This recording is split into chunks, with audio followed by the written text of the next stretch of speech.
आगरा का इतिहास शहर के गौरवशाली अतीत की गवाही आज भी देता है और युगों युगों तक देता रहेगा। आगरा घूमने लाखों लोग दुनिया के चारों कोनों से आते हैं, जो शहर के समृद्ध इतिहास और संस्कृति को तलाशना पसंद करते हैं। आगरा का इतिहास महाभारत काल से पहले द्वापर युग से ही गौरवशाली रहा है। यमुना नदी के किनारे बसा आगरा ब्रजमंडल का एक प्रमुख हिस्सा हुआ करता था। भगवान श्री कृष्ण अपने मित्रों के साथ यहाँ गायें चराने आया करते थे। उस जमाने में आगरा को अग्रवाण या अग्रवन के नाम से जाना जाता था। आगरा के नामकरण के बारे में ऐसा भी कहा जाता है कि यहाँ हजारों साल पहले अंगिरा नामक एक ऋषि रहते थे, इसलिए इस जगह को अंगिरा के नाम से जाना गया। और बाद में प्रसिद्ध भौगोलिज्ञ टालमी ने भारत के नक्शे पर इस जगह को आगरा लिखकर संबोधित किया। वीडियो को आखिरी तक जरूर देखना। आज आप आगरा शहर और आगरा जिले की कुछ ऐसी बातें जानेंगे जो शायद आपके होश उड़ा दें, और आप आगरा के प्रसिद्ध पर्यटन स्थलों के बारे में भी जानोगे। यदि आप कभी आगरा घूमने आते हो तो ये वीडियो आपको पूरा देखना चाहिए, क्योंकि ताजमहल के अलावा भी आगरा में ऐसी बहुत सारी चीज़ें हैं जहां घूमना लोग अक्सर भूल जाते हैं। फिलहाल अब आपको लेकर चलते हैं आगरा ज़िले के ऐतिहासिक सफ़र पर।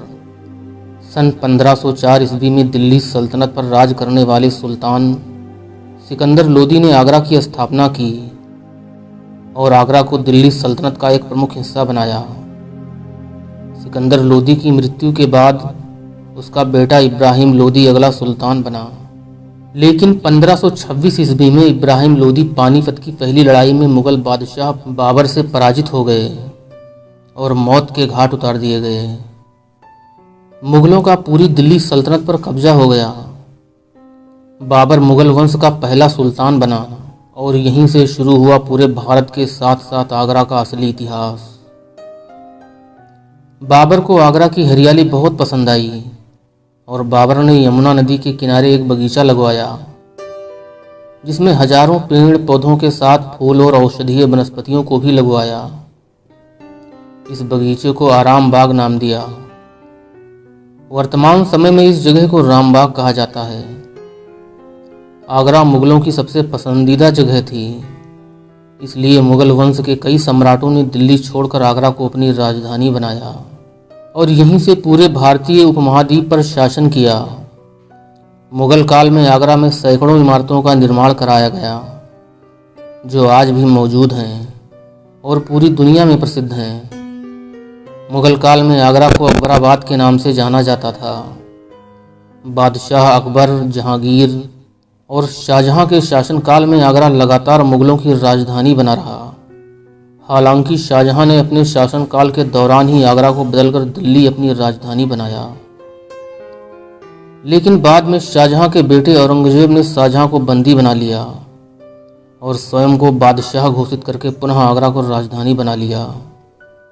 मुगल साम्राज्य के पतन के बाद आगरा पर जाटों का राज्य हो गया। उसके बाद पूर्ण रूप से आगरा मराठों के कब्जे में चला गया। सन 1803 में आगरा ब्रिटिश राज के अधीन हो गया। 1835 में अंग्रेजों ने आगरा को अपना प्रमुख प्रशासनिक केंद्र बना लिया और सैनिक छावनी व ट्रेनिंग स्थल की स्थापना की। 1837-38 के अकाल का साक्षी रहा आगरा अंग्रेजों की हैवानियत और क्रूरता का चश्मदीद गवाह भी रहा। 1857 के प्रथम स्वतंत्रता संग्राम के बाद आगरा के लोगों ने मुगल वंश के आखिरी बादशाह बहादुर शाह जफर का भरपूर सहयोग दिया और अंग्रेजों के खिलाफ आज़ादी का नारा बुलंद किया।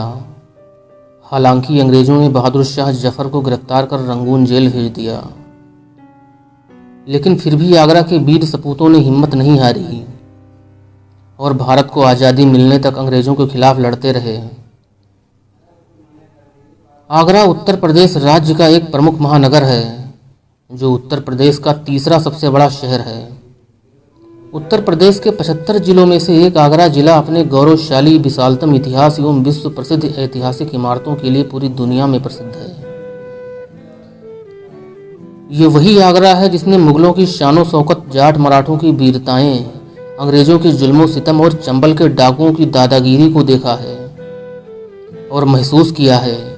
वैसे तो आगरा को मोहब्बत की नगरी और ताजनगरी के नाम से जाना जाता है, लेकिन वर्तमान समय में आगरा को नेता नगरी यहाँ के लोग हास्यप्रद व व्यंग्यात्मक शैली में कहते सुनते देखे जा सकते हैं।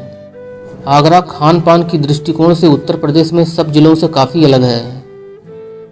सवेरा होते ही बेड़ही कचौड़ी की दुकानों पर भीड़ लग जाती है और सबसे ज़्यादा खास बात यह है कि यहाँ बेड़ही कचौड़ी दोने में सब्जी के साथ दी जाती है। लोग बड़े चाव से खाते हैं और बार बार सब्जी की डिमांड भी करते हैं। इसलिए कुछ होशियार दुकानदार सब्जी में मिर्च पाउडर झोंक के डाल देते हैं। यहाँ के लोग 20-25 रुपए में जम के नाश्ता करते हैं। गर्मा गर्म जलेबी में सब्जी डालकर खाना आप कभी नहीं भूल पाओगे। कहने का मतलब आप आगरा में कम पैसे में भी नाश्ता कर सकते हो। ये वही आगरा है जहाँ आप 20 रुपए में 8 पूड़ी और सब्जी खाकर अपनी भूख सस्ते में निपटा सकते हो। आगरा का पेठा पूरी दुनिया में प्रसिद्ध है। यहाँ आपको पेठे की सैकड़ों वैरायटी मिल जाएंगी। अगर आप आगरा जाना चाहते हो तो अक्टूबर से लेकर अप्रैल तक बहुत अच्छा मौसम रहता है। गर्मी में ज़्यादा गर्म होता है आगरा, इसलिए मई से लेकर सितंबर महीने में आना आपका एक बुरा अनुभव हो सकता है। 2011 की जनगणना के अनुसार आगरा जिले की जनसंख्या लगभग 45 लाख दर्ज की गई थी, जिसमें 23 लाख पुरुष और 21 लाख के करीब महिला जनसंख्या थी। आगरा जिले का मुख्यालय आगरा शहर में ही स्थित है। जिले में 6 तहसीलें एतमादपुर, आगरा, किरौली, खेरागढ़, फतेहाबाद और बाह हैं, जो 15 ब्लॉकों के अंतर्गत विभाजित हैं। आगरा जिले की अर्थव्यवस्था मुख्यतः कृषि पर आधारित है। गेहूं, आलू, सरसों व बाजरा यहाँ की मुख्य फसलें हैं। आगरा शहर की अर्थव्यवस्था लगभग 40% तक उद्योग धंधों पर आधारित है। 72,000 से अधिक छोटे बड़े उद्योग आगरा जिले में संचालित हैं। चमड़ा उद्योग पूरे आगरा शहर में बड़े पैमाने पर स्थापित है। यहाँ के बनाए गए लेदर के जूतों को विदेशों में भी आयात किया जाता है। आगरा जिले में 2 लोकसभा सीट फतेहपुर सीकरी व आगरा हैं और 9 विधानसभा सीटें खेरागढ़, फतेहाबाद, फतेहपुर सीकरी, आगरा उत्तर, आगरा दक्षिण, आगरा ग्रामीण, एतमादपुर व बाह तथा आगरा कैंट हैं। आगरा जिला उत्तर और पूर्व में क्रमशः मथुरा, फिरोजाबाद जिले तथा दक्षिण में राजस्थान के धौलपुर व भरतपुर जिले से घिरा हुआ है। उत्तर प्रदेश के उत्तरी भाग में जनपद आगरा यमुना नदी के किनारे स्थित है। लखनऊ से आगरा की दूरी 378 किलोमीटर व राजधानी नई दिल्ली से 206 किलोमीटर है। वहीं भगवान श्री कृष्ण की जन्मस्थली मथुरा से आगरा की दूरी 58 किलोमीटर है। आगरा उत्तर प्रदेश के सबसे अधिक आबादी वाले शहरों में से एक है। आगरा भारत का 24वां सबसे ज़्यादा आबादी वाला शहर है। आगरा जिले के पर्यटन स्थलों की बात करें तो मुगल काल व उससे पहले की कई ऐसी ऐतिहासिक इमारतें हैं जिन्हें देखने समझने 7 समंदर पार के लोग आते हैं। वीडियो को आखिरी तक देखते रहिए, क्योंकि आप ताजमहल के अलावा भी आगरा जनपद के ऐसी ऐतिहासिक व धार्मिक स्थलों के बारे में जानने जा रहे हैं जिसका बीते इतिहास से गहरा संबंध है। मनकामेश्वर मंदिर। मनकामेश्वर मंदिर हिंदुओं का प्रसिद्ध धार्मिक स्थान है। ऐसा माना जाता है कि यहाँ भगवान भोलेनाथ ने स्वयं शिवलिंग की स्थापना की थी। इस मंदिर में शिवलिंग को चांदी की परत का आवरण किया गया है। इस मंदिर में यदि कोई श्रद्धालु शिवलिंग का जलाभिषेक करना चाहता है तो उस व्यक्ति का भारतीय वेशभूषा में होना जरूरी है। एक प्रचलित कथा के अनुसार मथुरा में भगवान श्री कृष्ण के जन्म के बाद उनके बाल रूप के दर्शन की कामना लेकर भगवान शिव यहाँ स्वयं ब्रजमंडल की धरती पर प्रकट हुए थे और यही साधना की थी। भगवान शिव ने श्री कृष्ण के बाल रूप का दर्शन करने के बाद इसी स्थान पर शिवलिंग की स्थापना की और कहा कि जिस तरह यहाँ आने से मेरी मनोकामना पूरी हुई है, उसी तरह सच्चे मन से यहाँ आने वाले मेरे सभी भक्तों की मनोकामना पूर्ण होगी। मनकामेश्वर मंदिर भगवान शिव को समर्पित एक अद्भुत मंदिर है जो द्वापर युग से ही आगरा की धरती पर मौजूद है। मंदिर परिसर के अंदर कई छोटे छोटे शिव मंदिर हैं। यहाँ 11 अखंड ज्योति निरंतर जलती रहती है। यहाँ आने वाले सभी भक्तों की मनोकामना पूरी होती है। यदि आप आगरा आएँ तो आगरा शहर में ही रावतपाड़ा नामक स्थान पर जरूर जाएं और भगवान भोलेनाथ का दर्शन कर अपने जीवन को सार्थक बनाएं। राजेश्वर नाथ मंदिर ऐतिहासिक व पौराणिक दृष्टि से आगरा का गौरवशाली इतिहास रहा है। मोहब्बत की इमारत ताजमहल के कारण पूरी दुनिया में पहचाने जाने वाले शहर आगरा में धर्म की पताका सदैव ऊंची रही है। आगरा के शमशाबाद रोड पर राजेश्वर नाथ मंदिर स्थापित है, जो हजारों साल पुराना है। आपको ये जानकर हैरानी होगी, इस मंदिर में स्थित शिवलिंग दिन में 3 बार रंग बदलता है। ये आज भी एक अनसुलझी पहेली है, इसलिए लोग इसे भगवान भोलेनाथ का चमत्कार मानते हैं। रावली महादेव मंदिर आगरा के चारों कोनों पर भगवान शिव के मंदिर स्थापित हैं। मध्य भाग में श्री मनकामेश्वर और रावली मंदिर स्थित हैं। रावली मंदिर में स्थापित शिवलिंग काफ़ी प्राचीन है। आगरा शहर में महात्मा गांधी रोड पर ईदगाह रेलवे स्टेशन के पास स्थित इस मंदिर में भक्तों की भीड़ लगी रहती है। कैलाश महादेव मंदिर 5000 वर्ष से भी अधिक पुराना यह मंदिर यमुना नदी के किनारे स्थित है। इस मंदिर में 2 शिवलिंग स्थापित हैं। बलकेश्वर नाथ महादेव मंदिर शहर के बलकेश्वर नामक स्थान में यह प्राचीन मंदिर स्थित है। यह मंदिर करीब 700 साल पुराना है। बताया जाता है कि यहाँ पहले बेल के वृक्षों का जंगल हुआ करता था। यहीं बेल वृक्ष के जड़ से प्रकट हुए शिवलिंग को बलकेश्वर नाथ कहा गया। पृथ्वीनाथ महादेव मंदिर फतेहपुर सीकरी रोड पर स्थित है। पृथ्वीनाथ मंदिर कहा जाता है कि इस मंदिर में स्थित शिवलिंग पृथ्वी के गर्भ से प्रकट हुए थे। बटेश्वर नाथ मंदिर यह मंदिर काफ़ी प्राचीन है। भगवान शिव को समर्पित ये धाम आगरा से 70 किलोमीटर दूरी पर यमुना नदी के किनारे स्थित है। यहाँ 101 शिव मंदिर स्थापित हैं। बटेश्वर नाथ मंदिर का उल्लेख अनेक हिंदू धर्म ग्रंथ एवं पुराणों में मिलता है। सिकंदरा गुरुद्वारा सिकंदरा में सिख धर्म का सबसे बड़ा गुरुद्वारा स्थित है। यहाँ लगने वाले लंगर में सभी धर्मों के लोग रोजाना आते हैं और अपना पेट भरते हैं। यहाँ सिखों के 9वें गुरु तेग बहादुर के चरण पड़े थे। यहीं से उन्हें औरंगजेब ने गिरफ्तार करवाया था। खास बात यह भी है कि गुरुद्वारा गुरु का ताल में ही भोरा साहिब जी हैं। यहाँ 24 घंटों गुरु ग्रंथ साहिब जी का पाठ चलता रहता है। आपको बता दें, जहाँ गुरु तेग बहादुर को बंदी बनाकर रखा गया था, वही स्थान आज भोरा साहिब जी कहलाता है। यहाँ मत्था टेकने वालों की सभी मनोकामनाएं पूर्ण होती हैं। अगर आप आगरा आएँ तो इस ऐतिहासिक गुरुद्वारा में अवश्य जाएं। यहाँ आना आपके जीवन का सबसे सुखद अनुभव होगा। अकबर का मकबरा सिकंदरा में मुगल सम्राट अकबर का मकबरा स्थित है। इसका निर्माण स्वयं अकबर ने ही करवाया था। बाद में उनकी मृत्यु के बाद उनको यहीं दफन किया गया था।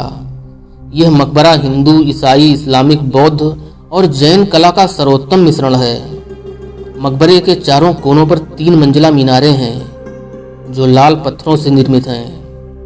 मकबरे के चारों तरफ खूबसूरत बगीचा है जिसमें अनेकों पक्षियों के साथ साथ खूबसूरत बारहसिंघा और हिरन भी मौजूद हैं। यहाँ हर साल लाखों पर्यटक आते हैं। फतेहपुर सीकरी आगरा से लगभग 38 किलोमीटर दूर फतेहपुर सीकरी नामक एक शहर आज भी स्थित है। ये छोटा सा शहर मुगल सम्राट अकबर के सपनों का शहर है, जिसे सम्राट अकबर ने बसाया था। फतेहपुर सीकरी के निर्माण से पहले मुगलों की राजधानी आगरा हुआ करती थी, लेकिन सम्राट अकबर ने 1571 में राजधानी फतेहपुर सीकरी को बना लिया। लेकिन यहाँ पानी की कमी थी, इसलिए 1585 में ही यहाँ से राजधानी दोबारा आगरा में स्थानांतरित करनी पड़ी थी। यह इतिहास की एक चौंकाने वाली घटना थी, क्योंकि जिस शहर को बसाने में अकबर को सालों लगे थे, उसको मात्र 15 सालों में ही वीरान कर दिया गया।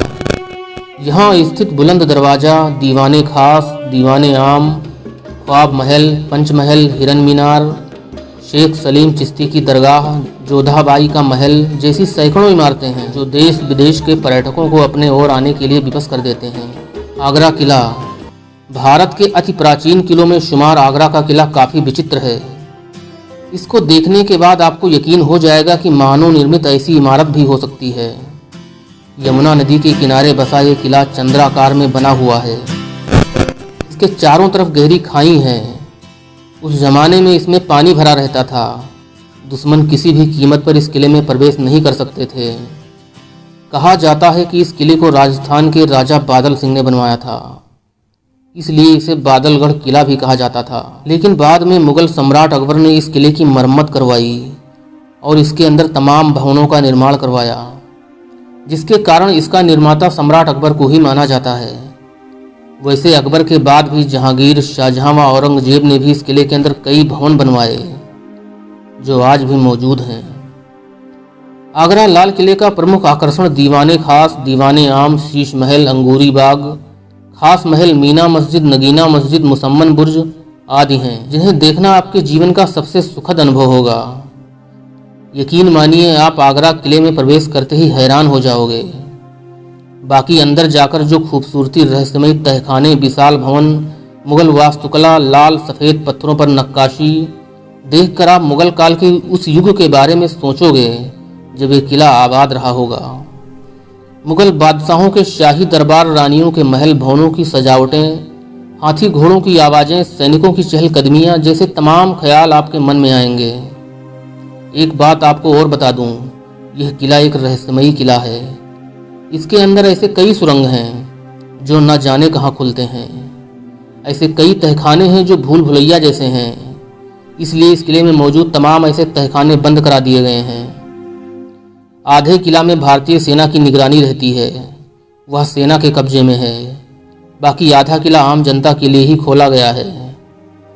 अगर आप आगरा लाल किले को देखना चाहते हैं तो समय लेकर ही आएं, क्योंकि किले को ठीक से देखने में लगभग 4 से 5 घंटे तक लग जाते हैं। ताजमहल आगरा में स्थित एक ऐसी इमारत जो पूरी दुनिया में सबसे खूबसूरत है, क्योंकि इस इमारत की बुनियाद में एक बादशाह ने अपना दिल रखा है। ताजमहल भारत की शान और प्रेम का प्रतीक माना जाता है। ताजमहल का निर्माण मुगल बादशाह शाहजहां ने करवाया था। जब शाहजहां की पत्नी मुमताज की मृत्यु हुई तो शाहजहां अंदर से टूट गए थे, इसलिए उन्होंने सोचा कि आने वाले दिनों में ये शानो शौकत, ये राजपाट नहीं रह जाएंगे, इसीलिए क्यों न एक ऐसी इमारत का निर्माण कराएं और उसी में प्रिय पत्नी मुमताज को दफन करें जो सदियों तक हमारी प्रेम कहानी का सबूत दुनिया को देती रहे। शाहजहां ने तुरंत ताजमहल के निर्माण का फरमान जारी किया। पूरी दुनिया से बेशकीमती रत्न, पत्थरों के साथ साथ कारीगर लाए गए। 1632 में ताज का निर्माण शुरू हुआ, लेकिन इसे तैयार होने में 22 साल लग गए। तब तक मुमताज का शव मध्य प्रदेश के बुरहानपुर में ही दफन रहा। 1653 में ताज बनकर तैयार हो चुका था और मुमताज को बुरहानपुर से लाकर ताजमहल के अंदर दफन कर दिया गया था। जब ये इमारत बनकर तैयार हुई थी तो इसे देखकर पूरी दुनिया चौंक गई थी। इसी ताजमहल में शाहजहां की मृत्यु के बाद मुमताज की कब्र के बगल में उन्हें भी दफन किया गया था। आज पूरी दुनिया से लोग आगरा घूमने आते हैं और मुमताज और शाहजहां की प्रेम कहानी को याद करते हैं। ताजमहल यमुना नदी के किनारे बना है। यमुना नदी के उस पार यानी कि ताजमहल के पीछे सैकड़ों एकड़ में एक खूबसूरत बाग है जिसे मेहताब बाग कहा जाता है। इसको बाबर ने लगवाया था। यहाँ से ताज को निहारना एक सुखद फल होता है। दोस्तों, आगरा में सैकड़ों मुगलकालीन ऐतिहासिक इमारतें हैं जो आज भी मौजूद हैं, लेकिन उनका इतिहास में कोई जिक्र नहीं मिलता है। यदि आप ऐसी इमारतों या किसी प्राचीन ऐतिहासिक स्थानों को जानते हो तो हमें कमेंट करके अवश्य बताएं। आगरा शहर आने के लिए सड़क, रेल मार्ग व वायु मार्ग जैसे विकल्प मौजूद हैं। आगरा देश के प्रमुख शहरों से बेहतरीन सड़क मार्ग द्वारा जुड़ा है। यहाँ आगरा में रुकने के लिए सैकड़ों होटल हैं जहाँ आप रुककर आगरा घूमने का मजा ले सकते हैं।